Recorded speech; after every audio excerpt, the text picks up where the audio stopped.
ഇന്ന് ഓഫീസുകളിൽ ജോലി ചെയ്യുന്ന പല ആളുകളുടെയും പ്രശ്നങ്ങൾ വരുന്നത് വൈറ്റമിൻ ഡി കുറവായിരിക്കും. അത് വൈറ്റമിൻ ഡിയുടെ പ്രാധാന്യം നമ്മൾ മനസ്സിലാക്കുന്നില്ല എന്നുള്ളതാണ്. പല അസുഖങ്ങൾക്കും കാരണം ചെറിയ ശരീരവേദന, ചില അല്ലെങ്കിൽ മുടി പൊഴിയുന്ന, ശരിയായിട്ട് ഉറക്കം കിട്ടുന്നില്ല. ഇതൊക്കെ അന്വേഷിച്ച് പോയി കഴിഞ്ഞാൽ ചിലപ്പോൾ അവസാനം ചെന്നിരിക്കുന്ന നിസ്സാര കാര്യം വൈറ്റമിൻ ഡി കുറവായിരിക്കും. പക്ഷെ ആയുർവേദത്തിൽ എങ്ങനെയാണ് നമുക്കൊരാളെ ഡയഗ്നോസ് ചെയ്യാൻ കഴിയുന്നത്? ആയുർവേദത്തിൽ ത്രിദോഷങ്ങളെ, വാതപിത്ത കഫം, സപ്തധാതുക്കൾ, ഇതൊക്കെയാണ് പ്രധാനമായിട്ട്. അങ്ങനെ കുറേ കാര്യങ്ങൾ പഞ്ചഭൂതങ്ങളൊക്കെ അടിസ്ഥാനപ്പെടുത്തിയാണ് ഡയഗ്നോസിസിൻ്റെ ഇത് പോകുന്നത്. ഈ ആധുനിക ശാസ്ത്രവുമായിട്ട് ഇതിനെ കമ്പൈൻ ചെയ്ത് കൊണ്ടുപോകാൻ പറ്റുമെങ്കിൽ രോഗികൾക്ക് അല്ലെങ്കിൽ സാധാരണക്കാർക്ക് ഒരുപാട് ബെനിഫിറ്റ് കിട്ടുന്നുണ്ട്. നമുക്ക് രോഗം ഭേദമാവുകയാണ്, ആളിന് സുഖപ്പെടുക, സന്തോഷമായിട്ടിരിക്കുക എന്നുള്ളതാണ്. രോഗികൾക്ക് അസുഖം ഭേദം, മനുഷ്യന് നന്മ ഉണ്ടാവുക. വേറൊരു കാര്യം എന്ന് വെച്ച് കഴിഞ്ഞാൽ ഈ മേഖലയിൽ ഒരുപാട് ഫ്രോഡുകളുണ്ട്. എഴുന്നേറ്റ് നടക്കാൻ കഴിയാതെ കിടത്തിക്കൊണ്ട് ആംബുലൻസിൽ വരും നിരവധി, ഒന്നല്ല എൻ്റെ ഓർമ്മയിൽ നിരവധി ആൾക്കാർ അങ്ങനത്തെ പ്രശ്നങ്ങളുണ്ട്. അതിനി സർജറി മാത്രമേ പറ്റത്തുള്ളൂ, അല്ലെങ്കിൽ ഇപ്പോൾ മെഡിക്കൽ കോളേജുകളിൽ നിന്നൊക്കെ ഇനി വേറെ വഴിയൊന്നുമില്ല എന്ന് പറഞ്ഞ് വീട്ടിൽ പറഞ്ഞു വിട്ട ആൾക്കാർ ഇവിടെ വന്ന് നമ്മളുടെ മർമ്മ ചികിത്സയിലൂടെ അപ്പോൾ തന്നെ അന്ന് തന്നെ സോപ്പിട്ട് എണീച്ച് നടന്നു പോയ ആൾക്കാരുണ്ട്.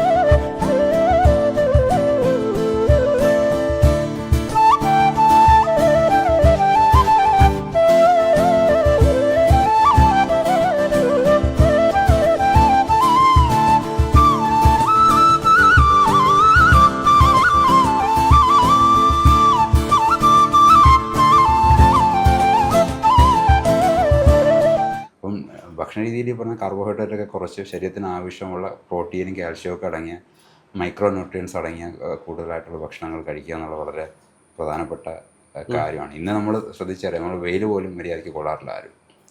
അത് തന്നെ വലിയൊരു പ്രശ്നമാണ്. നമ്മുടെ ശരീരത്തിൽ ഈ പറഞ്ഞ കാൽഷ്യവും ഒന്നും കൃത്യമായിട്ട് അബ്സോർബ് ചെയ്യത്തില്ല, വൈറ്റമിൻ ഡി ഇല്ലെങ്കിൽ.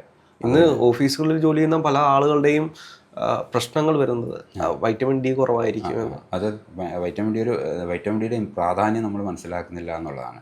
പല അസുഖങ്ങൾക്കും കാരണം ചെറിയ ശരീരവേദന, ചില അല്ലെങ്കിൽ മുടി പൊഴിയുന്ന, ശരിയായിട്ട് ഉറക്കം കിട്ടുന്നില്ല. ഇതൊക്കെ അന്വേഷിച്ച് പോയി കഴിഞ്ഞാൽ ചിലപ്പോൾ അവസാനം ചെന്നിരിക്കുന്ന നിസ്സാര കാര്യം വൈറ്റമിൻ ഡി കുറവായിരിക്കും. അത് ലോങ് ടേം തന്നെ ഒരു നമ്മളുടെ ഇവിടെ വരുന്ന രോഗികളിൽ തന്നെ ഞാനൊരു 90% ആൾക്കാരെയും വൈറ്റമിൻ ഡി പരിശോധിച്ച് കഴിഞ്ഞാൽ കുറവായിരിക്കും.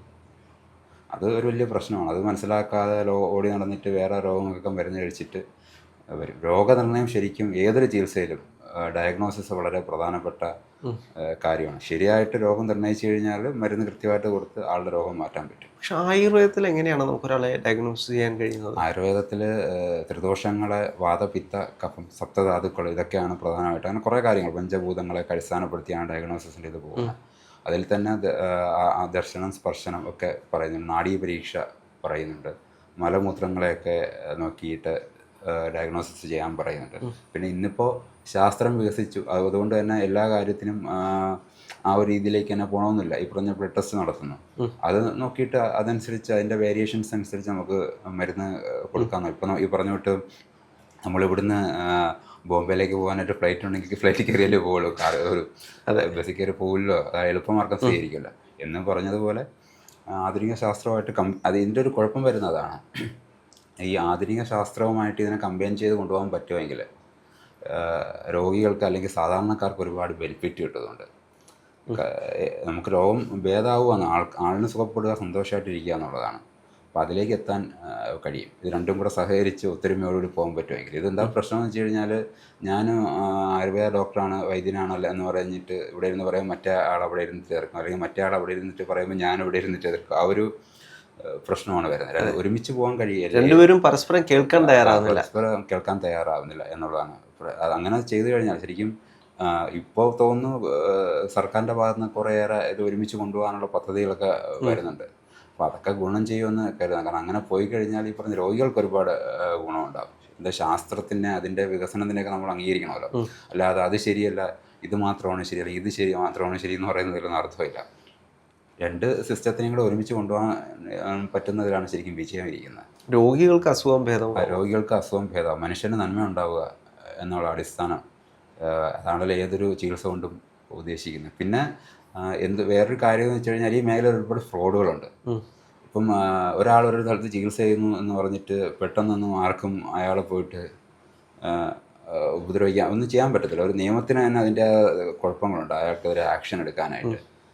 പിന്നെ നല്ല ആൾക്കാർക്ക് എതിരെ ചിലപ്പോൾ കള്ളക്കേസുകൾ കൊടുക്കുക, അങ്ങനത്തെ പ്രശ്നങ്ങളൊക്കെ ഉണ്ടാവും. ചില ജെന്യൂൻ ആയിട്ടുള്ള ആൾക്കാരുണ്ട്, ഈ ചികിത്സയൊക്കെ അറിയാവുന്ന ആൾക്കാരുണ്ട്. അവിടെയൊക്കെയാണ് പ്രശ്നം വരും. ഇതിനെയൊക്കെ ഒരു നമ്മൾ എന്താ പറയുക, നെല്ല് പാറ്റിയിട്ട് മറ്റേ നല്ലതിനെ മാത്രം ആക്കിയെടുക്കുന്ന ഒരു സിസ്റ്റം ഉണ്ടല്ലോ എന്ന് പറഞ്ഞ പോലെ, അതിനൊരു സർക്കാർ സംവിധാനങ്ങൾ ഇതിനെ ആരെയും ശത്രുവാക്കാനോ അല്ലെങ്കിൽ കുറേ ആൾക്കാർ മാത്രമേ നല്ല അങ്ങനെയൊന്നുമല്ല. ഇതിൽ നല്ല കഴിവും ഇതിനെക്കുറിച്ച് അറിവും ഒക്കെയുള്ള ആൾക്കാരെ ഉണ്ടാക്കിയെടുക്കുക എന്നുള്ളതാണ് അതിന് വേണ്ടത് ശരിക്കും. എനിക്ക് തോന്നുന്നു ഇപ്പോൾ ആയുർവേദം പഠിക്കുന്ന ഡോക്ടർമാരും വൈദ്യം പാരമ്പര്യമായിട്ട് നോക്കി വരുന്ന ആളുകളും തമ്മിൽ വ്യത്യാസമുണ്ട്. ഇപ്പോൾ അവർക്ക് സർട്ടിഫിക്കറ്റുകൾ കാണും, ഇവർക്ക് സർട്ടിഫിക്കറ്റ് ഉണ്ടാവില്ല. പക്ഷേ ഇതിൽ ആരാണ് ശരി ആരാണ് തെറ്റ് എന്ന് പറയാനും കഴിയാത്തൊരു സാഹചര്യമുണ്ട്. അത് ആയുർവേദം ഈ പറഞ്ഞ 5-6 വർഷം ഞാൻ കഴിഞ്ഞൊരു 20 വർഷമായിട്ട് ഇത് പഠിക്കുകയും ഇപ്പോഴും പലതും പഠിക്കുന്നുണ്ട്. നമുക്ക് അതിൽ പഠനമെന്ന് പറഞ്ഞാൽ ഇപ്പം മരിക്കുന്ന വരെ തുടരണമെന്ന് വിചാരിക്കരുന്ന ആളാണ് ഞാൻ. പെട്ടെന്ന് കോളേജ് വിദ്യാഭ്യാസം കൊണ്ട് ചികിത്സ ചെയ്യാൻ പറ്റണമെന്നില്ല. പണ്ഡിതനായി മാറാനും അധ്യാപകനായി മാറാനൊക്കെ പറ്റും. ചികിത്സ എന്ന് പറയുമ്പോൾ ആ ചികിത്സന് വേണ്ട ഒരു കോൺഫിഡൻസ് വരണം. ഒരു രോഗിയെ കാണുമ്പോൾ അതിനൊക്കെ കുറച്ച് എക്സ്പീരിയൻസ് വേണം. ഈ എക്സ്പീരിയൻസ് ഉള്ള അനുഭവമുള്ള ഗുരുക്കന്മാരുടെ കീഴിൽ കുറച്ചു കാലം നിന്ന് കഴിയുമ്പോൾ, കുറേ രോഗികളെ പരിശോധിച്ച് കഴിയുമ്പോൾ ഒക്കെയാണ് എക്സ്പീരിയൻസ് വരിക, അല്ലെങ്കിൽ രോഗം നിർണ്ണയിക്കാൻ കഴിയുക, അങ്ങനത്തെ കാര്യങ്ങളിലേക്ക് വരത്തുള്ളൂ. അപ്പം ഈ പാരമ്പര്യ വിദ്യന്മാരുടെ കയ്യിൽ അവരുടെ അറിവുകളുണ്ട്. അവരുടെ ഗുരുക്കന്മാരോ അല്ലെങ്കിൽ അവരുടെ പാരമ്പര്യ അച്ഛനോ അമ്മയൊക്കെ ചികിത്സകരായിരുന്നു, അവർ പറഞ്ഞു കൊടുത്തിരിക്കുന്ന അറിവുകളൊക്കെ ഉണ്ട്. ഇതിൻ്റെ പ്രശ്നം എല്ലാവർക്കും ഈഗോ ആണല്ലോ. അപ്പം എൻ്റെ അറിവ്, എൻ്റെ പാരമ്പര്യം ഇത് മാത്രമാണ് ശരി, ഇത് മാത്രമാണ്, ഞാൻ വേറൊരാൾക്കും പറഞ്ഞു കൊടുക്കത്തില്ല. അങ്ങനെയാണ് ഒരുപാട് അറിവുകൾ നമുക്ക് നമ്മുടെ രാജ്യത്ത് വൈദ്യത്തിൻ്റെ മേഖലയിൽ മാത്രമല്ല പല സ്ഥലത്തും അത് നഷ്ടപ്പെട്ടു പോയിട്ടുണ്ട് ഈ അറിവുകൾ. അത് ആ ഈഗോ മാറ്റി വെച്ചിട്ട് എല്ലാവരും ഒരുമിച്ച് പോകാനുള്ള ഒരിത് എടുക്കുക എന്നുള്ളതാണ്. എങ്കിൽ മാത്രമേ മുന്നോട്ട് പോവുകയുള്ളൂ. പിന്നെ ഈ അത്ഭുതങ്ങളുടെ പുറകെയാണല്ലോ. ഈ പറഞ്ഞ വിട്ട് ഇതൊരു അത്ഭുതമാണോ അല്ലെങ്കിൽ ശാസ്ത്രമല്ല എന്ന് തെളിയിക്കാൻ ഒരു വിഭാഗം. അത്ഭുതങ്ങളുണ്ട്, അത്ഭുതങ്ങളില്ല എന്ന് പറയാൻ പറ്റത്തില്ല. അത്ഭുതങ്ങളുണ്ട്, അതൊരു സത്യമാണ്, അതും അംഗീകരിക്കണം. ശാസ്ത്രമുണ്ട് എന്നുള്ള സത്യം നമ്മൾ അംഗീകരിക്കണം. നമുക്ക് അറിയാത്ത കാര്യങ്ങളെയാണല്ലോ നമ്മൾ അത്ഭുതങ്ങൾ പറയുന്നത്. നമുക്ക് മനസ്സിലാക്കാൻ പറ്റാത്തതോ അല്ലെങ്കിൽ നമുക്ക് തെളിയിക്കാൻ പറ്റാത്തതിനെയാണ് നമ്മൾ അത്ഭുതം എന്ന് പറയുന്നത്. ഇപ്പോൾ ഒരു രോഗി ഇവിടെ കയറി വരുന്നു, എല്ലാ സ്ഥലത്തും സർജറി പറഞ്ഞതാണ് എന്ന് പറയുമ്പോൾ ഇവിടെ നിന്ന് സുഖപ്പെട്ടു പോകുമ്പോൾ സാധാരണക്കാരനത് അത്ഭുതമാണ്. വന്നിട്ട് കഴിഞ്ഞ 5 വർഷമായിട്ട് നടക്കുന്നൊരു മുട്ടുവേദന അല്ലെങ്കിൽ നടുവേദന കാരണം സർജറി പറഞ്ഞിരിക്കുന്നു, അയാൾ ഇവിടെ വന്ന് സുഖപ്പെടുന്നു. സ്വാഭാവികമായിട്ടും അതൊരു അത്ഭുതമായിട്ട് മാറും. അങ്ങയുടെ ഈ 10-16 വർഷത്തെ എക്സ്പീരിയൻസ് ഇടയ്ക്ക് അങ്ങനെ എന്തെങ്കിലും അത്ഭുതങ്ങൾ ഉണ്ടായിട്ടുണ്ടോ? ഒരുപാട് അത്ഭുതങ്ങൾ. ഏതെങ്കിലും 1-2 ഓർത്തെടുക്കാൻ കഴിയുന്നത് പറയാമോ? ആംബുലൻസിലൊക്കെ ഇവിടെ കൊണ്ടുവരുന്ന രോഗികളുണ്ട്. ഇപ്പോൾ ഇവിടെ ഇപ്പോൾ തന്നെ അഡ്മിറ്റായിരിക്കുന്ന രോഗികളുണ്ട്. തമിഴ്നാട്ടിൽ നിന്നോ അല്ലെങ്കിൽ വേറെ സ്ഥലത്തു നിന്നൊക്കെ വരുന്നത്. ഇവിടെ സ്ട്രോക്കായിട്ട് വന്ന ആൾക്കാരുണ്ട്. നടുവേദനയായിട്ടോ അല്ലെങ്കിൽ ഈ ഡിസ്ക് പ്രൊലാപ്സായിട്ട് എഴുന്നേറ്റ് നടക്കാൻ കഴിയാതെ കിടത്തിക്കൊണ്ട് ആംബുലൻസിൽ വരുന്ന നിരവധി, ഒന്നല്ല എൻ്റെ ഓർമ്മയിൽ നിരവധി ആൾക്കാർ അങ്ങനത്തെ പ്രശ്നങ്ങളുണ്ട്. അതിനി സർജറി മാത്രമേ പറ്റത്തുള്ളൂ. അല്ലെങ്കിൽ ഇപ്പോൾ മെഡിക്കൽ കോളേജുകളിൽ നിന്നൊക്കെ ഇനി വേറെ വഴിയൊന്നുമില്ല എന്ന് പറഞ്ഞ് വീട്ടിൽ പറഞ്ഞു വിട്ട ആൾക്കാർ ഇവിടെ വന്ന് നമ്മളുടെ മർമ്മ ചികിത്സയിലൂടെ അപ്പോൾ തന്നെ അന്ന് തന്നെ സുഖപ്പെട്ട് എണീച്ച് നടന്നു പോയ ആൾക്കാരുണ്ട്. പിന്നെ അവരുടെ റീഹാബിലിറ്റേഷന് വേണ്ടിയിട്ട് ബാക്കി മറ്റ് രോഗത്തിൻ്റെ കാഠിന്യം കുറയ്ക്കാനൊക്കെ ആയിട്ട് മരുന്നും മറ്റു കാര്യങ്ങളൊക്കെ കൊടുക്കാറുണ്ട്. അതൊക്കെയാണ്. അത് നിരവധി പേരെ, ഒന്നെന്നല്ല, അത് ഓർമ്മ എടുത്ത് പറഞ്ഞു കഴിഞ്ഞാൽ പല ഭാഗത്തുനിന്ന്, രാജ്യത്തിൻ്റെ പല ഭാഗത്തുനിന്ന് വന്ന് അങ്ങനെ സുഖപ്പെട്ടിരിക്കുന്ന ആൾക്കാരുണ്ട്.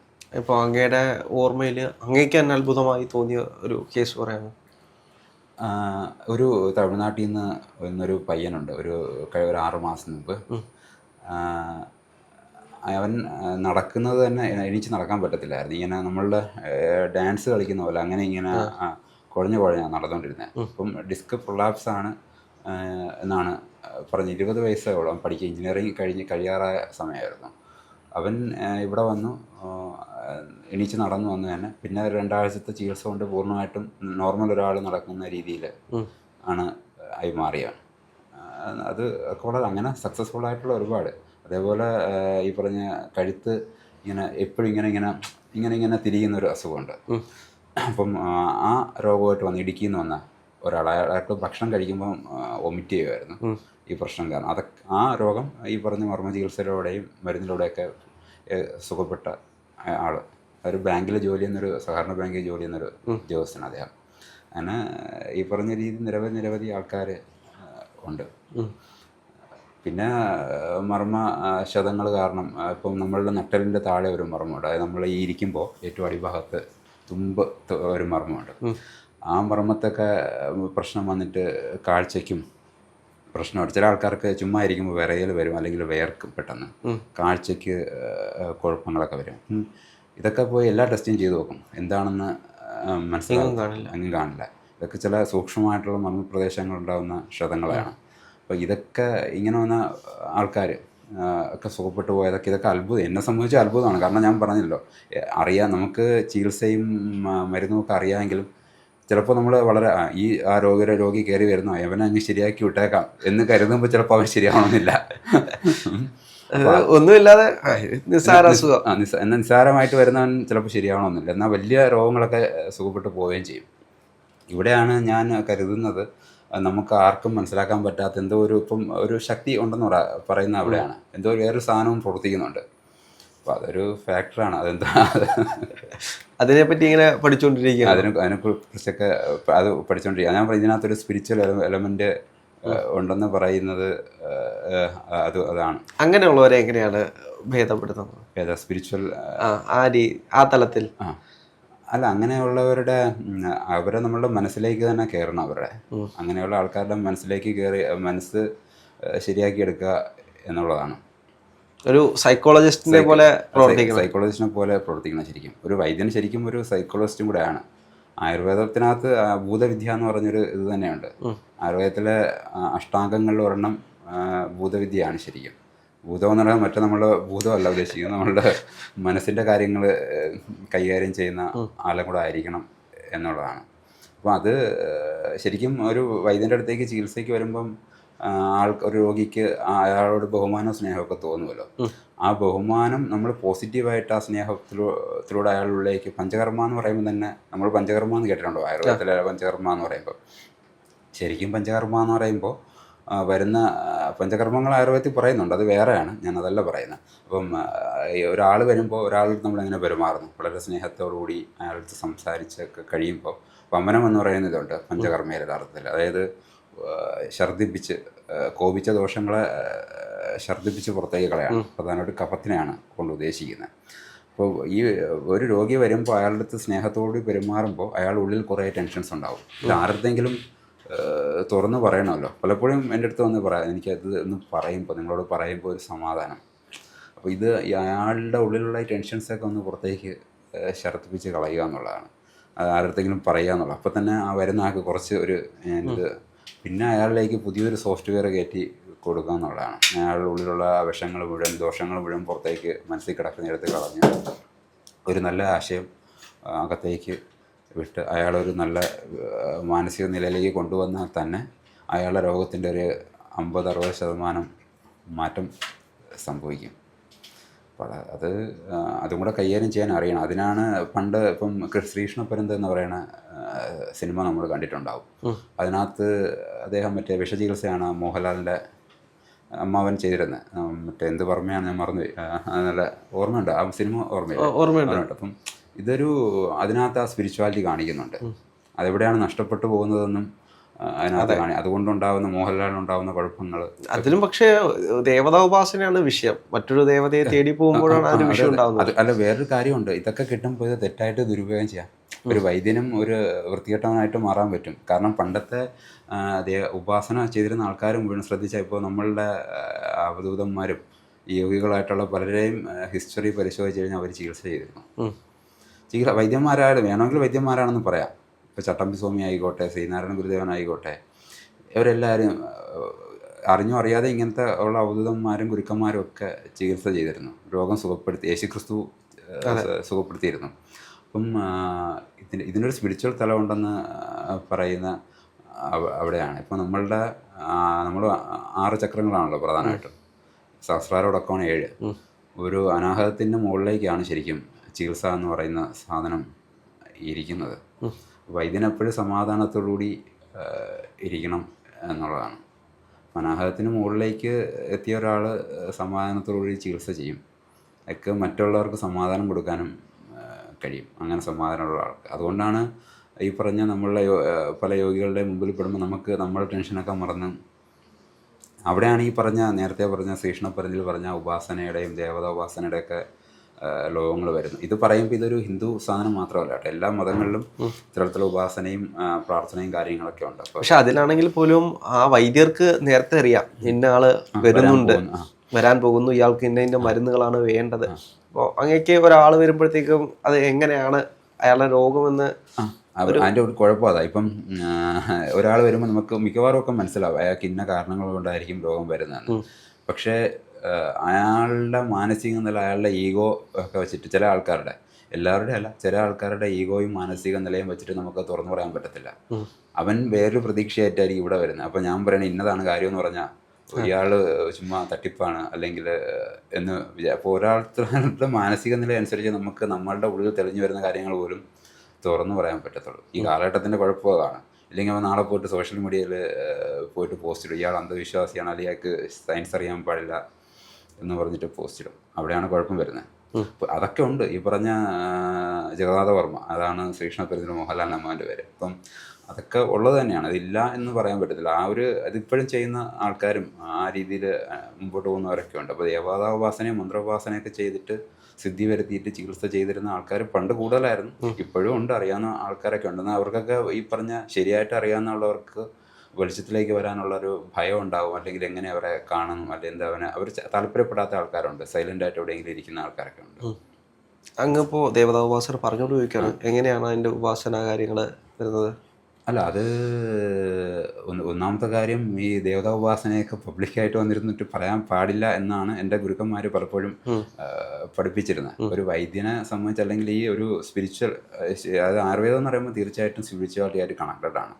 അപ്പോൾ ഈ ദേവതാ ഉപാസന, ഇപ്പം ഞാനൊരു കഴിഞ്ഞൊരു 20 വർഷമായിട്ട് ഉപാസനയും കാര്യങ്ങളൊക്കെ ചെയ്യുന്ന ആൾ തന്നെയാണ്.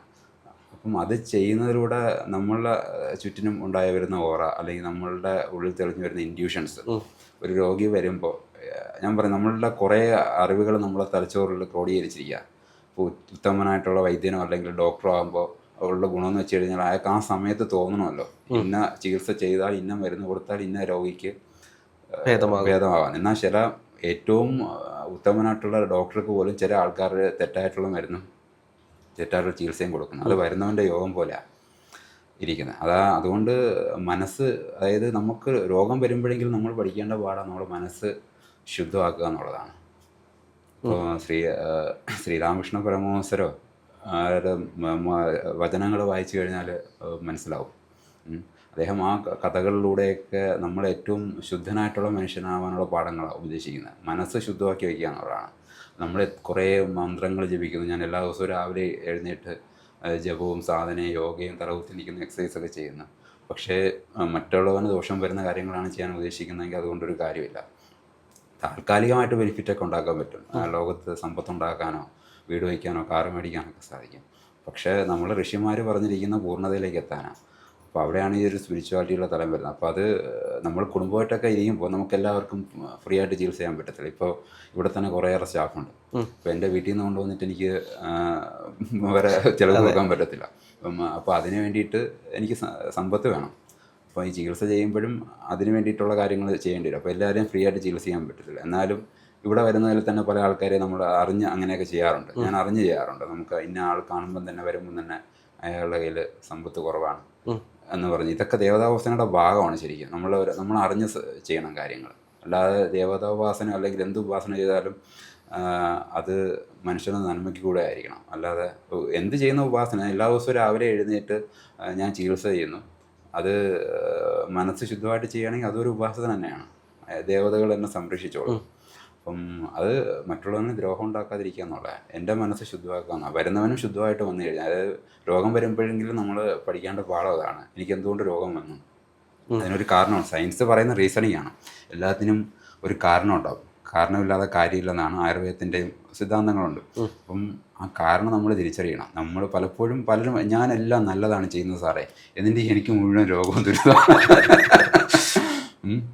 അവൻ സ്വയം മനസ്സിലാക്കുന്നില്ല എന്നുള്ളതാണ്. എന്നാൽ ചിലപ്പം നല്ലത് ചെയ്യുന്ന ആൾക്കാർക്ക് രോഗം വരുന്നില്ല എന്ന് വെച്ചാൽ വരുന്നവരുണ്ട്. അവരുടെ കാലക്കേട് കൊണ്ട് പിന്നെ ചിലപ്പോൾ വല്ല ഈ പറഞ്ഞ മറ്റ് ആഭിചാര പ്രയോഗങ്ങൾ കൊണ്ടൊക്കെ വരുന്ന ആൾക്കാരുണ്ട് കേട്ടോ. അങ്ങനെയൊക്കെ രോഗങ്ങൾ വരുന്ന അങ്ങനെയും രോഗങ്ങൾ വരും. അങ്ങനെയും രോഗങ്ങൾ വരും. അങ്ങനെയൊക്കെ രോഗങ്ങൾ, അതുകൊണ്ടാണല്ലോ ആചാര്യന്മാര് ദൈവവ്യാപാശ്രയ ചികിത്സ എന്ന് ഞാൻ നേരത്തെ പറഞ്ഞല്ലോ, എന്നെ കുറിച്ചൊക്കെ പറയുന്നത്. അങ്ങനെയൊക്കെ രോഗം വരുത്തിക്കുന്ന ആൾക്കാരൊക്കെ ഉണ്ട് എന്ന് പറഞ്ഞിട്ട് ഇവിടെ വരുന്നവരുണ്ട്. ആഭിചാരം ചെയ്ത് രോഗം വന്നു കഴിഞ്ഞാൽ അതെങ്ങനെയാ ചികിത്സിക്കുന്നത്? അതൊരു വിവാദ വിഷയമാണ് ശരിക്കും. അതൊരു എന്താ പറയുക, നമ്മളിവിടെ സയൻസിൻ്റെ അടിസ്ഥാനത്തിൽ ചികിത്സ ചെയ്യുന്നത്. പക്ഷെ ചില ആൾക്കാർക്ക് മനസ്സ് ശക്തിപ്പെടുത്താനായിട്ട് അവരുടെ ഭയമാണല്ലോ ശരിക്കും. ആഭിചാരം എന്ന് പറയുമ്പോൾ മനസ്സിലേക്ക് ഭയം ഉണ്ടാവുകയാണ് ചെയ്യുന്നത്, ആദ്യം കയറ്റി കൊടുക്കുന്നത്. ഇപ്പം ഞാൻ പറയുകയാണ്, അവിടെ ഇരിക്കുന്ന അപ്പുറത്തെ വീട്ടിൽ താമസിക്കുന്ന ആൾ ഭയങ്കര ആഭിചാരമാണ് നിങ്ങൾക്കെതിരെ ചെയ്യുന്നതെന്ന് പറയുമ്പോൾ സ്വാഭാവികമായിട്ടും നമുക്കൊരു മനുഷ്യനെന്ന രീതിയിലൊരു ഭയം ഉണ്ടായി വരും. അതനുസരിച്ച് നമ്മുടെ ഹോർമോൺസൊക്കെ പ്രവർത്തിക്കാൻ തുടങ്ങും, നമ്മൾ തെറ്റായിട്ടുള്ള ഡിസിഷൻസ് എടുക്കാൻ തുടങ്ങും. അവിടെയാണ് കുഴപ്പം വരുന്നത്. മനസ്സിനെ അടിസ്ഥാനമായിട്ട് ബലപ്പെടുത്തുക എന്നുള്ളത് മാത്രമാണ്. കാരണം ഞാനിത് ആഭിചാരത്തിൻ്റെ കാര്യം പറഞ്ഞ് ഇവിടെ എൻ്റെ അടുത്ത് തന്നെ വന്നിട്ട് പറയുന്ന ആൾക്കാരുണ്ട് പലപ്പോഴും. ഇനി അതുകൊണ്ടായിരിക്കും എനിക്ക് നടുവേദന വരുന്നത്, അല്ലെങ്കിൽ മുട്ടുവേദന വരുന്നത്, അല്ലെങ്കിൽ എനിക്ക് കാലങ്ങളായിട്ട് മൊത്തം അസുഖമാണ് എന്ന് സംസാരിക്കുന്ന ആൾക്കാരുണ്ട്. ഇവിടെ നമ്മൾ കാണാറുണ്ട് പല ജ്യോതിഷന്മാരടുത്ത്, ആരും കുറ്റം പറയുന്നതല്ല, പലയിടത്തും പോയിട്ട് ഇതിനൊക്കെ വേണ്ടിയിട്ട് പൂജയൊക്കെ ചെയ്തിട്ട് വരുന്ന ആൾക്കാരുണ്ട്. ഈ ചില മനുഷ്യരുടെ അസുഖം എന്ന് പറഞ്ഞു കഴിഞ്ഞാൽ അവർ എപ്പോഴും വയ്യ.